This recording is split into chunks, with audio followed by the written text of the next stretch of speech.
Good afternoon, everyone. I am Karthik Sharma. Welcome to Skedlive. It is currently 16 degrees with a high of 18 and sunny with a low of 10 degrees outside. The 5-day forecast is warm but rainy tomorrow. 10 into the cooler weather with temperatures in the single digits from Saturday to Monday. That's it for the weather, and here's your news. The Amalgamated Transit Union representing Go Transit has been on strike against their employer, Metrolink, since Monday. 2,200 Go Transit workers are on strike, which includes Go Transit bus drivers, Go Station ambassadors, maintenance personnel, and some office and customer service protection staff.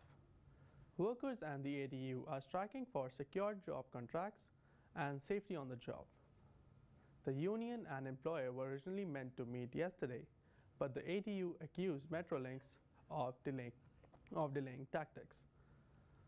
In response, Metrolinx moved the meeting to this afternoon when both parties will renegotiate. Mayor John Tory is set to make a housing announcement in East York along Federal Housing Minister Ahmed Hussain. Tory pledged to make housing a priority in his new term as a mayor. He announced a dedicated city department to fast-track housing developments, which aims to build 1.5 million homes over the next decade, and 285,000 of them in Toronto. As a part of this plan to boost housing development, the province wants to reduce or waive development charges for some developers. Those charges typically flow to municipalities, which helps pay for city improvements associated with the building, such as better sewers, sewer facilities, and green spaces. Ontario is implementing mandatory Holocaust education in the grade 6 curriculum to help students have a deeper understanding of the Holocaust. The Ministry of Education will implement the revised grade 6 social studies curriculum in September 2023. Stephen Lecce, Ministry of Education, unveiled a series of reforms to combat rising anti-Semitic events in schools across Ontario. Over 50 events of anti-Semitism involving using of hate symbols occurred in Toronto District School Board alone in the 2021 to 2022 school year. Education Ontario released a tweet about the new curriculum, combating anti-Semitism and all forms of hate. Ontario is introducing the first mandatory learning requirement on the Holocaust education in the elementary school curriculum to challenge biases and discrimination at an early age. The Ministry of Education will work with the Ontario College of Teachers to develop professional learning for teachers as an additional teaching qualification. Ontario is also investing in community partnerships such as Liberation 75 and the Anti-Semitism Classroom Toolkit to help students understand historical and present-day discrimination. Tropical storm Nicole made landfall on Florida's Atlantic coast as a Category 1 hurricane around 3 a.m. Eastern Time today. Around 215,000 homes and businesses across the Atlantic coast were without power, and airports canceled several flights before the storm made landfall. The storm expected to make landfall in Atlantic Canada on Friday afternoon as a post-tropical storm, as described in the tweet.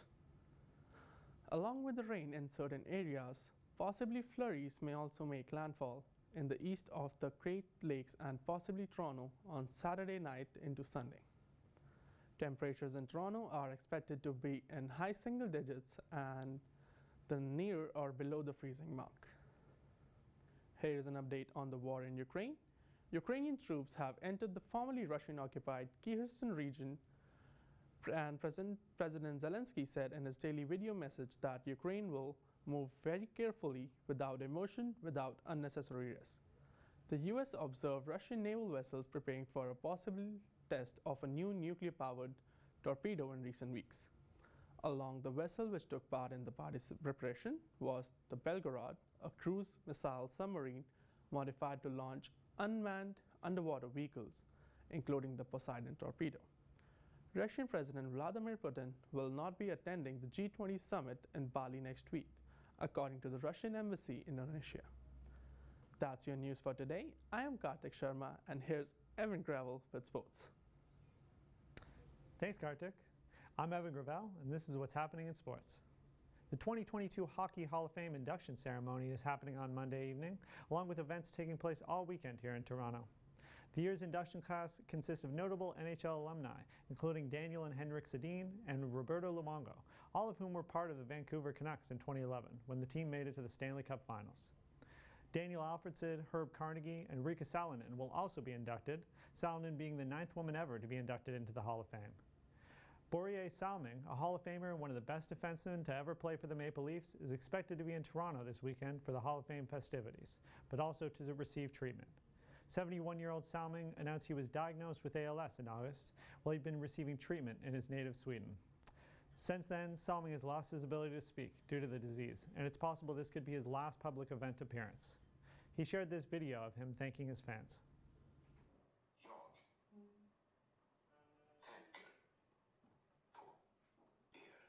Recently retired NHL defenseman PK Subban announced he has pivoted to a career in media with a 3-year contract to be an analyst for ESPN. The 3-time All-Star contributed to the network's postseason coverage last year and had positive things to say about his experience.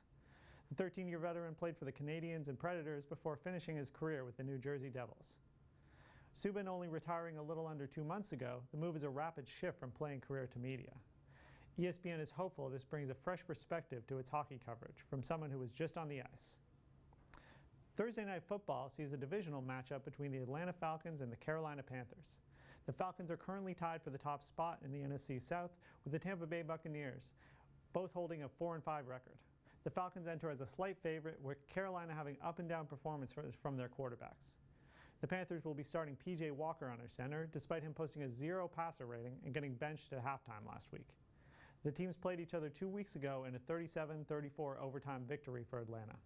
The game starts at 8:15 on Amazon Prime. Canadian soccer fans are breathing a sigh of relief with news that Alphonso Davies is likely to return in time for the World Cup. His club, Bayern Munich in the Bundesliga, announced that the 22-year-old would miss 2 games before the World Cup break, but is slated to play for Canada. This news comes after Davies appeared to injure his left hamstring in a match versus Hertha Berlin on Saturday. Davies is a key part of Canada's World Cup aspirations, with the team making their first appearance in 36 years. For more coverage of the tournament, tune in next week when we will do a full preview of the FIFA World Cup before it kicks off on November 20th. That's all for sports. I'm Evan Gravel. Here's Talia Nualda for your entertainment news. Thanks, Evan. I'm Talia Nualda, and this is your entertainment news. Shortly after buying Twitter, Elon Musk made and promised several changes to the social media platform. Musk has changed Twitter's verification process, making it a paid subscription rather than an application process. The new system also adds a second badge to verified users' profile that says official under the user's handle. This change has opened up verification to anyone who is willing to pay for a blue checkmark, not just public figures and celebrities. Hours after the new paid verification system launched, Twitter saw an influx of verified accounts impersonating public figures such as Joe Biden and LeBron James. Musk said this new feature is aimed at raising costs for spammers, and anyone who abuses it will be permanently banned from using the platform. The biggest names in country gathered last night for the 56th Annual Country Music Association Awards. Luke Bryan and Peyton Manning co-hosted the ceremony at the Bridgestone Arena in Nashville. Luke Combs was the big winner of the evening, taking home the awards for Entertainer of the Year and Album of the Year. Other big wins for the night include Chris Stapleton, who won Male Vocalist of the Year, and Lainey Wilson, who won Female Vocalist of the Year. Latin star Bad Bunny has been named Apple Music's Artist of the Year. The artist's newest album, Un Verano Sin Ti, is Apple Music's most streamed album for 2022 and is the biggest Latin album of all time. Last year, the streaming platform chose 3 artists to award: Olivia Rodrigo, R&B singer Her, and The Weeknd. But this year, Bad Bunny was awarded as Artist of the Year. Apple Music said the annual winners are chosen based on their editorial perspective and what their customers are listening to internationally.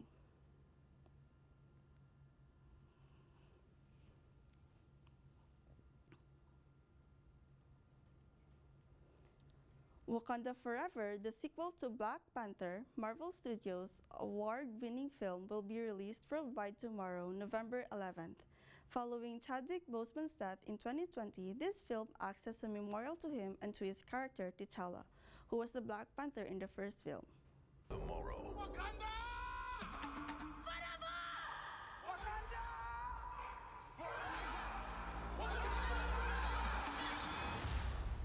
Now is our time.